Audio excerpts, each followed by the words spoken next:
99 రోజుల ప్రణాళికని ఏర్పాటు చేయడం జరిగింది.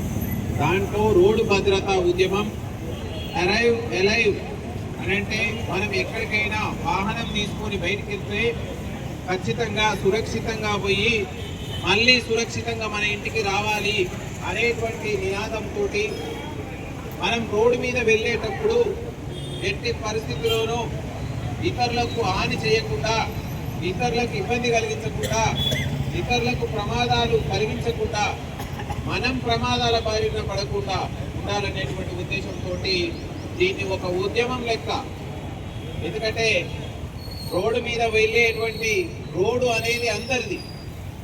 అందరిలో ప్రథమ హక్కు ఎవరికి ఉందంటే రోడ్డు మీద నడిచిపోయే వ్యక్తికి ఫస్ట్ హక్కు. అది మనం గమనించుకోవాలి. మనం లారీ మీద ఉన్నా, బస్సు మీద ఉన్నా, ఆటోలో ఉన్నా, ఇంకా ఏ వెహికల్లో ఉన్నా,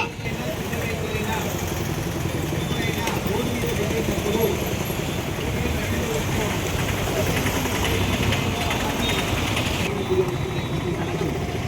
తెలంగాణ రాష్ట్రంలో 7,000 మంది పైకి చనిపోతున్నారు.